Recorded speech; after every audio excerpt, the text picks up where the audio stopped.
ಆತ್ಮೀಯ H60 news ಅರ್ಥಾತ್ ಸೀತಾರಾಮ್ ನ್ಯೂಸದ ವೀಕ್ಷಕರೇ, ನಾನು ನಿಮ್ಮವ ಎಂ ಆಯುಧ ಮಲ್ಲಪ್ಪ ಜೊತೆವರು. ತಾವು ಈಗ ಸುದ್ದಿಗಳ ಲೋಕಕ್ಕೆ ಎಂಟ್ರಿ ಹೊಡಿತಾ ಇದ್ದೀರಿ. ಈ ಸುದ್ದಿಗಳನ್ನು ಪ್ರತಿಯೊಂದು ನೋಡೋ ಜೊತೆಗೆ ನಿಮ್ಮ ಅಭಿಪ್ರಾಯಗಳನ್ನು ಹಂಚ್ತಾ ಇರ್ರಿ. ಯಾಕಂದರೆ ಈ ಸುದ್ದಿಗಳು ನಿಮಗಾಗಿ, ನಿಮ್ಮ ಬದುಕಿಗಾಗಿ, ನಿಮ್ಮ ವೈಚಾರಿಕೆಗಾಗಿ, ನಿಮ್ಮ ತಿಳುವಳಿಕೆಗಾಗಿಯೂ ನಿಮಗೂ ಗೊತ್ತು. ಜೊತೆಗೆ ನಮಗೂ ನಿಮ್ಮೊಂದಿಗೆ ಇದೊಂದು ಮಾತಾಡುವಂಥ ಜೊತೆಗೆ ಸುದ್ದಿಗಳನ್ನು ಬಿಡುವಂಥ ಕೆಲಸ. ಈ ಕೆಲಸದಲ್ಲಿ ನಾವು ನಿಮ್ಮೊಂದಿಗಿದ್ದೀವಿ ಅಂತ ಹೇಳ್ತಾ ನೋಡ್ತಾ ಇರಿ ಸುದ್ದಿಗಳನ್ನು.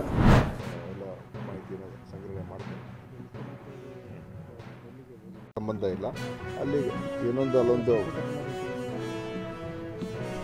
ನಾನು ಹೇಳುವಂಥದ್ದೇನಲ್ಲ, ಮುಖ್ಯಮಂತ್ರಿಯವ್ರನ್ನು ಕೇಳಬೇಕು, ಅದು ಅವರ ವ್ಯಾಪ್ತಿಗೆ ಬರುವಂಥದ್ದು. ಈಗ ವಿಶ್ಲೇಷಣೆ ಮಾಡಿದ್ರೆ ಸ್ವಲ್ಪ ಅಲ್ಲಿ ನಾರ್ತ್ ಇಂಡಿಯಾದಲ್ಲಿ ನೋಡಬೇಕು. ಯಾಕಂದರೆ ಒಂದು ಕಡೆ ಈ ಹಿಂದುತ್ವದ ಏನು ಅವರು ಒಂದು ವಿಭಜನೆ ಮಾಡಿದ್ದಾರೆ, ಅದನ್ನು ಉಪಯೋಗಿಸ್ಕೊಂಡು ಅದು ಹೆಚ್ಚಿನ ದಕ್ಷಿಣ ಭಾರತದಲ್ಲಿ ಅದಿಲ್ಲ. ತಮಿಳುನಾಡು, ಕೇರಳ, ಕರ್ನಾಟಕ, ತೆಲಂಗಾಣ, ಆಂಧ್ರ ಈ ರಾಜ್ಯಗಳಲ್ಲಿ ಅದು ಮಾಡೋಕ್ಕಾಗಿಲ್ಲ. ಕರ್ನಾಟಕದಲ್ಲೂ ಕೂಡ ಮಾಡೋಕ್ಕಾಗಿಲ್ಲ. BJPಯಲ್ಲಿ ಯಾವತ್ತೂ ಗೆದ್ದಿಲ್ಲ, ಆದರೆ ಒಳ್ಳೆಯ ರಿಸಲ್ಟ್ ತೊಗೊಂಡಿದ್ದಾರೆ. ಆದರೆ ಹಿಂದುತ್ವದ ಆಧಾರದ ಮೇಲೆ ಅದು ಅದಕ್ಕೇನೆ ನಾವು ಹೇಳೋಕ್ಕಾಗೋದಿಲ್ಲ. ಆದರೆ ಅಲ್ಲಿ ಉತ್ತರ ಭಾರತದಲ್ಲಿ ಅದು ಒಂದು ರೀತಿ ಆ ಒಂದು ವಾತಾವರಣ ನಿರ್ಮಾಣ ಮಾಡೋದ್ರಲ್ಲಿ ಅವರು ಬೇರೆ ಬೇರೆ ವಿಷಯಗಳನ್ನೆಲ್ಲ ಅವರು ಅದನ್ನು ಜನರಿಗೆ ದಾರಿ ತಪ್ಪಿಸುವಂಥದ್ದು ಮಾಡಿ ನಿಜವಾದಂಥ ಇಶ್ಯೂಗಳ ಬಗ್ಗೆ ಅಲ್ಲಿ ಚರ್ಚೆ ಆಗ್ತಾರೆ. ಈ ಥರದ ಅದನ್ನು ಕೂಡ ಯಶಸ್ಸು ಸಿಕ್ಕಿರ್ಬೋದು, ಅದು ಇರ್ಬೋದು. ಇಲ್ಲ, ಈಗ ಎಲ್ಲರೂ ಅದನ್ನೇ ಮಾಡ್ತಾ ಇರ್ತಾರೆ. ಈಗ ಚುನಾವಣೆ ಆಯೋಗ ಯಾವಾಗ ಏನು ಮಾಡೋದಿಲ್ಲ, ನಾಳೆ ಎಲ್ಲ ಸರ್ಕಾರಗಳು ಕೂಡ ಚುನಾವಣೆ ಹತ್ತಿರ ಇದ್ದಾಗ ದುಡ್ಡು ಜನರಿಗೆ ಕೊಟ್ಬಿಡೋದು. ಆಯಿತು, ನಾವು ನಿಮ್ಗೆ ದುಡ್ಡು ಕೊಡ್ತೀವಿ, ನಮ್ಗೆ ಓಟ್ ಹಾಕಿ. ಸೊ ಈ ಥರ ಆಲ್ಮೋಸ್ಟ್ 2.7% GDP, ಬಿಹಾರ್ GDP ಏನು 10,000 ಕೊಟ್ಟಿರೋದು, 2.7% ಬಿಹಾರ GDP ದುಡ್ಡನ್ನು ಜನರಿಗೆ ಕೊಟ್ಟಿದ್ದಾರೆ ಅಂತ ಹೇಳಿದ್ರೆ ಯಾವ ಮಟ್ಟಕ್ಕೆ ಇವತ್ತು BJP ಹೋಗಿದೆ ನೋಡಿ. ಅದು ನಮ್ಮ ಆಶ್ವಾಸನೆ. ನಾವೇನು ಅದು ನಮ್ಮ ಮುಂದೆ ಸರ್ಕಾರಕ್ಕೆ ಬಂದರೆ ನಾವು ಉದ್ಯೋಗ ಸೃಷ್ಟಿ ಮಾಡ್ತೀವಿ. ಈಗ ನಾವು ಗ್ಯಾರಂಟಿ ಯೋಜನೆ ಇಲ್ಲಿ ಹೇಳಿದ್ರು, ನಾವು ಅಧಿಕಾರಕ್ಕೆ ಬಂದರೆ ನಾವು ಮಾಡ್ತೀವಿ. ಸೊ ಗೌರ್ಮೆಂಟ್ ಜಾಬ್ ಅದು ಅವರ ಒಂದು ತೀರ್ಮಾನ. ಅವ್ರು ಹೇಳಿದ್ದಾರೆ, ಮಾಡಿದ್ದಾರೆ, ಅದು ಮಾಡಿ ತೋರಿಸ್ಬೇಕಾಗ್ತದೆ. ಅಧಿಕಾರಕ್ಕೆ ಬಂದಿದ್ದರೆ ಮಾಡಿ ತೋರಿಸ್ಬೇಕಾಗಿರೋದು. ಅದು ಯಾವ ಥರ ಮಾಡ್ತಾಯಿದ್ರು ಅದು ಅವ್ರಿಗೆ ಕೇಳಬೇಕು, ನಾನು ಇದಕ್ಕೆ ಉತ್ತರ ಕೊಡೋಕ್ಕೆ. ಆದರೆ ಅದು ಒಂದು ಭರವಸೆ, ಅದು ಜನರಿಗೆ ಆಶ್ವಾಸನೆ ನೀಡುವಂಥದ್ದು. ಅದಕ್ಕೂ ಇದಕ್ಕೂ ವ್ಯತ್ಯಾಸ ಇದೆ. ಇದು ಬ್ರೈಬರಿ, ಇದು ನೇರವಾಗಿ ಬ್ರೈಬರಿ, ಇದು ಆಮಿಷ. ಇದು ಸರ್ಕಾರ ದುಡ್ಡನ್ನು ಚುನಾವಣೆಗೆ ಆಮಿಷವನ್ನು ಒಡೆಯುವಂಥ ಒಂದು ನೇರವಾದಂಥ ಒಂದು ಪ್ರಕ್ರಿಯೆ ಇದೆ.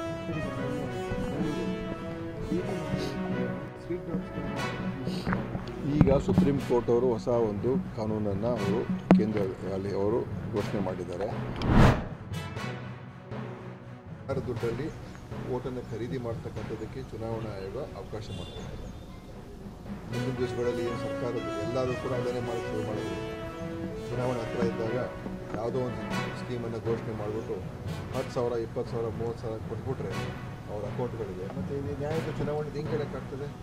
ಚುನಾವಣಾ ಆಯೋಗ ಯಾಕೆ ಅದ್ರ ಬಗ್ಗೆ ಒಂದು ಚೂರು ಕೂಡ ಕ್ರಮ ತಗೊಳ್ಳಲ್ಲ? ಇದು ಆ ಸ್ಕೀಮ್ಗೆ ಯಾವುದೇ ರೀತಿಯ ಒಂದು ಆಧಾರ ಇರಲಿಲ್ಲ, ಯಾವುದೇ ಅದಕ್ಕೆ ಒಂದು ಸೂಚನೆ ಇರಲಿಲ್ಲ, ಎಲ್ಲೂ ಇರಲಿಲ್ಲ. ಚುನಾವಣೆ ಮತ್ತು ಚುನಾವಣೆ ಡೇಟ್ಗೂ ಇವ್ರಿಗೂ ಹೊಂದಾಣಿಕೆ ಮಾಡಿಕೊಂಡು ಅನೌನ್ಸ್ ಮಾಡಿರೋದು ಗೊತ್ತಾಗುತ್ತಲ್ಲ. ಚುನಾವಣಾ ಆಯೋಗ ಯಾವ ರೀತಿಯಾಗಿ ಇವತ್ತು ವೋಟ್ ಖರೀದಿಗೆ ಚುನಾವಣಾ ಆಯೋಗ ಕೂಡ ಸಹಾಯ ಮಾಡಿದೆ. ಸೊ ನಮ್ಮ ಏನು ಜನರ ದುಡ್ಡಲ್ಲಿ ಒಂದು ರಾಜಕೀಯ ಪಕ್ಷ ಚುನಾವಣೆಗಳನ್ನು ಈ ಥರ ಮಾಡಿದ್ರೆ ಇದಕ್ಕೆ ಯಾವ ನೈತಿಕತೆ ಅಂತ ಹೇಳಬೇಕು? ಅದಕ್ಕೆ ರಾಹುಲ್ ಗಾಂಧಿಯವರು ಆ ಥರ ಹೇಳಿದ್ದಾರೆ. ನೋಡಿ, ನಾನು ಪೂರ್ತಿ ಮಾಹಿತಿ ಎಕ್ಸ್ಪರ್ಟ್ ಅನ್ನಲ್ಲ. ಆದರೆ ಈಗಾಗಲೇ ಹೇಳಿದ್ನಲ್ಲ, ಈ ಥರ ಚುನಾವಣೆ ಹತ್ತಿರ ಇದ್ದಾಗ ಅವ್ರಗಳಿಗೆ ಎಲ್ಲ ದುಡ್ಡನ್ನು ಕೊಟ್ಟಿರುವಂಥದ್ದು, ಸರ್ಕಾರ ದುಡ್ಡನ್ನು ಸುಮಾರು 75 ಲಕ್ಷ ಕುಟುಂಬಗಳಿಗೆ ಕೊಟ್ಟಿದ್ದಾರೆ. ಅದು ಮತ್ತು ಅವ್ರದ್ದು ಆದಂಥ ಎಲ್ಲ ರೀತಿಯ ಅವರಲ್ಲಿ ಏನು ನಿತೀಶ್ ಕುಮಾರ್ ಅವ್ರದ್ದು ಕೂಡ ಅವ್ರದ್ದು ಒಂದು ವರ್ಚಸ್ಸು ಇದೆ, ಇಲ್ಲ ಅಂತ ನಾನು ಹೇಳೋದಿಲ್ಲ. ಬಟ್ ಎಲ್ಲ ರೀತಿಯ ಅವರು ಅಸ್ತ್ರಗಳನ್ನು ಉಪಯೋಗಿಸ್ಕೊಳ್ತಕ್ಕಂಥದ್ರಲ್ಲಿ ಇವತ್ತು ಕೇಂದ್ರ ಸರ್ಕಾರ BJP ಅವರು ಮಾಡ್ತಾ ಇರ್ತಾರೆ, ಅದು ಇದೆ. ಬಟ್ ನಮ್ಮ ವೈಫಲ್ಯ ಕೂಡ ಇರ್ತದೆ. ನಮ್ಮ ವೈಫಲ್ಯ ಇಲ್ಲ ಅಂತ ಹೇಳೋಕ್ಕಾಗಲ್ಲ ತಾನೆ.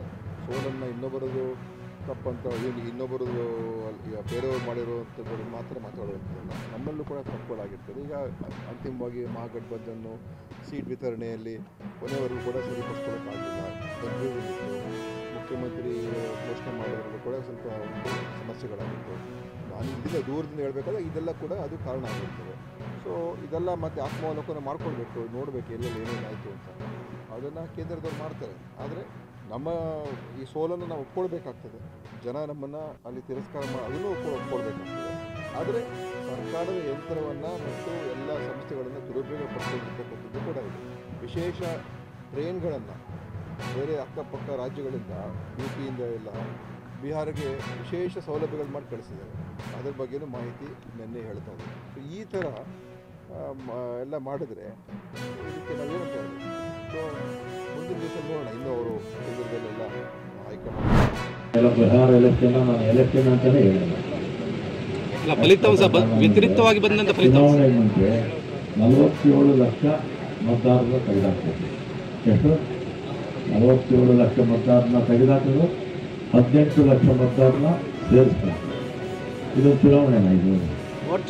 ಆಮೇಲೆ ಚುನಾವಣೆ ಮುಂಚೆ ಎಲ್ಲ ಪಕ್ಷಗಳು ಮ್ಯಾನಿಫೆಸ್ಟೋ, ನಾವೇನು ಮಾಡಿದ್ವಿ, ಮ್ಯಾನಿಫೆಸ್ಟೋ ಕೊಡ್ತೀವಿ. ಮ್ಯಾನಿಫೆಸ್ಟೋನಲ್ಲಿ 5 ಗ್ಯಾರಂಟಿಗಳು, ಹೆಣ್ಮಕ್ಳಿಗೆ ಬಸ್ ಫ್ರೀ ಕೊಡ್ತೀವಿ, ಗೃಹಲಕ್ಷ್ಮಿ 2,000 ರೂಪಾಯಿ ಕೊಡ್ತೀವಿ. ನಾವು ಚುನಾವಣೆಗೆ ಮುಂಚೆ ಎಲ್ಲ ಪಕ್ಷಗಳು ಮ್ಯಾನಿಫೆಸ್ಟೋ ಕೊಟ್ಟಂಗೆ ನಾವು ಕೊಡ್ಬೇಕು. ಆದರೆ ಬಿಹಾರಲ್ಲಿ ಏನಾಯಿತು, ಚುನಾವಣೆ ಮುಂಚೆನೇ 10,000 ರೂಪಾಯಿ ಅಕೌಂಟ್. ಎಷ್ಟು? 1,25,00,000 ಮಹಿಳೆಯರ ಅಕೌಂಟ್ ಇದೆ, 10,000 ಅಕೌಂಟ್ಗೆ ಹಾಕಿದೆ ಚುನಾವಣೆ ಮುಂಚೆ. ಎಲ್ಲನ ಕೇಳಿದ್ದೀರಾ ಈ ಪ್ರಪಂಚದಲ್ಲಿ ಚುನಾವಣೆ ಮುಂಚೆ ಅಕೌಂಟ್ ಹಾಕೋದು? ಇದನ್ನು ಕೇಳೋದೇ ಇಲ್ಲ. ಮಾಡ್ತಾರೆ. ಎಲೆಕ್ಷನ್ ಕಮಿಷನ್ ಯಾರು ಕೇಳಿದಿಲ್ಲ, ಕೈಗೊಂಡಾಗಿದೆ ಎಲೆಕ್ಷನ್ ಕಮಿಷನ್. ಅಲ್ಲ, ಮತಗಳು ಆಗಿದೆ ಅಂತ ಸರ್. ಮತಗಳು ಪ್ರಜಾಪ್ರಭುತ್ವ ಎಲ್ಲಿದೆ? ಪ್ರಜಾಪ್ರಭುತ್ವ ನಮ್ಮ ದೇಶದಲ್ಲಿ ಪ್ರಜಾಪ್ರಭುತ್ವ ನಶಿಸೋಗ್ತಾ ಇದೆ. ಪ್ರಜಾಪ್ರಭುತ್ವ ಅನ್ನೋದು ನಮ್ಮ ದೇಶದಲ್ಲಿ ನಶಿಸೋಗ್ತಾ ಇದೆ. ಸರ್ವಾಧಿಕಾರಿ ಬೆಳೀತಾ ಇದೆ, ಮನುವಾದಿಗಳು ಬೆಳಗ್ಗೆ ಆಗ್ತಾ ಇದೆ ದೇಶದಲ್ಲಿ. ಅಲ್ಲ, ವೋಟ್ ಚೋರಿ ಆಗಿದೆ ಅಂತ ಬಿಹಾರದಲ್ಲಿ, ವೋಟ್ ಚೋರಿ ಆಗಿದೆ ಅಂತ ಬಿಹಾರದಲ್ಲಿ ವೋಟ್ ಚೋರಿ ಆಗಿದೆ ಅಂತ. ಈಗ ನಾನು 47 ಲಕ್ಷ ಮತದಾರನ ತೆಗೆದಾಕ್ಬಿಟ್ರಲ್ಲ, ಆಮೇಲೆ 18 ಲಕ್ಷ ಸೇರಿಸ್ಕೊಂಡ್ರೆ ಅಲ್ಲ, EVM ಪ್ರಾಬ್ಲಮ್ ಇಲ್ವ ಅಂತ. EVM ಪ್ರಾಬ್ಲಮ್ ಇದೆ ಅಂತ ಅಲ್ಲೂ ಕೂಡ EVM ಹ್ಯಾಕ್ ಮಾಡಿದ್ದಾರೆ ನಮ್ಮ ರಾಜ್ಯದಲ್ಲಿ. ಒಂದು 2.5 ಕೋಟಿ ಅಷ್ಟು ಮತದಾನ ಆಗಿತ್ತು ಅಂತ ತೋರಿಸಿದೆ ಅಲ್ವಾ. ಅದರಲ್ಲಿ 42% BJP ಬಂದಿತ್ತು, 44-45% ನಮಗೆ 46 ಇರಬೇಕು. ನಮ್ಗೆ ಇಲ್ಲೊಂದು 30 ಲಕ್ಷ ಓಟ್ ತೆಗೆದಾಕಿದ್ರು ಅಂತ ಇಟ್ಕೊಳ್ಳೋಣ ಎಲೆಕ್ಷನ್ ಕಮಿಷನ್. ಏನಾಗುತ್ತೆ ಪ್ರೆಸೆಂಟು? ಇಸ್ತಾ ಇದ್ದಾರೆ ಅವರು. ಇದು ಮಾತ್ರ ಅಲ್ಲ, ನಾವು ರಾಜ್ಯದಲ್ಲಿ ಜನರಿಗೆ ಸಹಕಾರ ರತ್ನ ಅನ್ನುವಂಥ ಪ್ರಶಸ್ತಿಯನ್ನು ಕೊಡ್ತಾ ಇದ್ದರೆ, ನಾವು ಕಳೆದ ವರ್ಷದಿಂದ ಸಹಕಾರಿಗಳಿಗೆ ಕೊಡ್ತಾ ಇಲ್ಲ, ಸಹಕಾರಿ ಸಂಸ್ಥೆಗಳಿಗೆ ಉಡುಪಿ ಮತ್ತು ಮಂಗಳೂರು ಜಿಲ್ಲೆಯ ಸಹಕಾರಿ ಸಂಸ್ಥೆಗಳಿಗೆ ಸಹಕಾರಿ ಮಾಣಿಕ್ಯ ಅನ್ನುವಂಥ ಒಂದು ಪ್ರಶಸ್ತಿಯನ್ನು ಕಳೆದ ವರ್ಷದಿಂದ ನೀಡ್ತಾ ಬಂದಿದ್ದೇವೆ. 2 ಸಹಕಾರಿ ಸಂಘಗಳಿಗೆ, ಒಂದು ನಮ್ಮ ಕ್ರೆಡಿಟ್ ಸೊಸೈಟಿಯವರಿಗೆ, ಉಭಯ ಜಿಲ್ಲೆಯ ಕ್ರೆಡಿಟ್ ಸೊಸೈಟಿಯವರಿಗೆ ಒಂದು, ಹೀಗೆ 3 ಮಾಣಿಕ್ಯ ಪ್ರಶಸ್ತಿಯನ್ನು ಕಳೆದ ವರ್ಷ ಕೂಡ ಕೊಟ್ಟಿದ್ದೇವೆ, ಈ ವರ್ಷ ಕೂಡ ನೀಡ್ತಾ ಇದ್ದೇವೆ. ಅದರ ಜೊತೆಗೆ ನಮ್ಮ ಅವಿಭಕ್ತ ದಕ್ಷಿಣ ಕನ್ನಡ ಜಿಲ್ಲೆಯಲ್ಲಿ ಕೆಲಸ ಮಾಡುವಂಥ ಎಲ್ಲ ಸಹಕಾರಿ ಸಂಸ್ಥೆಗಳಿಗೆ ವಿವಿಧ ವಿಭಾಗಗಳಿಂದ ಗುರುತಿಸಿ ಅವರನ್ನು ಗೌರವಿಸುವಂಥ ಕೆಲಸವನ್ನು ಮಾಡ್ತಾರೆ. ಇದು ಮಾತ್ರ ಅಲ್ಲ, ಇದರ ಜೊತೆಗೆ ನಾವು ಮಹಿಳೆಯರ ಸ್ವಸಹಾಯ ಗುಂಪುಗಳನ್ನು ಗುರುತಿಸ್ತಾ ಇದ್ದೇವೆ. ನಮ್ಮ ಮಿಲ್ಕ್ ಫೆಡರೇಷನ್ನ ಅಧ್ಯಕ್ಷರು ರವಿರಾಜ್ ಹೆಗ್ಡೆ ಅವರು ನಮ್ಮ ಜೊತೆ ಇದ್ದಾರೆ. ಅವರ ಸೊಸೈಟಿಯನ್ನು 2 ಜಿಲ್ಲೆಯಿಂದ 2 ಸೊಸೈಟಿಯನ್ನು ಗುರುತಿಸ್ತಾ ಇದೆ. ಇದು ಮಾತ್ರ ಅಲ್ಲ, ಪ್ರತಿ ವರ್ಷ KMFನವರು 2 ಹೊಸ ಪ್ರಾಡಕ್ಟ್ಗಳನ್ನು ಅವರು ರಿಲೀಸ್ ಮಾಡ್ತಾ ಇದ್ದಾರೆ. ನಾಳೆ ಕೂಡ ಅವರು ಇದೇ ವೇದಿಕೆಯಲ್ಲಿ ಒಂದು ಸ್ವೀಟ್, ಏನು ಸ್ವೀಟ್, ಸ್ವೀಟ್ ಡಿಲೈಟ್ ಅನ್ನುವಂಥ ಸ್ವೀಟ್, ವಿವಿಧ ಬೀಜಗಳಿಂದ ಮಾಡಿದಂಥ ಸ್ವೀಟ್, ಮತ್ತೊಂದು ಪೇರಳೆ ಲಸ್ಸಿ, ಗೋವಾ ಚಿಲ್ಲಿ ಲಸ್ಸಿ, ಹೀಗೆ ಈ 2 ವಿಧದ ಉತ್ಪನ್ನಗಳನ್ನು ಅವರು ನಾಳೆ ರಿಲೀಸ್ ಮಾಡ್ತಾ ಇದ್ದಾರೆ. ಅದರ ಹೊಸ ಉತ್ಪನ್ನಗಳ ಬಿಡುಗಡೆಯ ದಿವಸ ಅವರ ಎಲ್ಲ ಒಂದಕ್ಕೊಂದು ಅಲ್ಲ,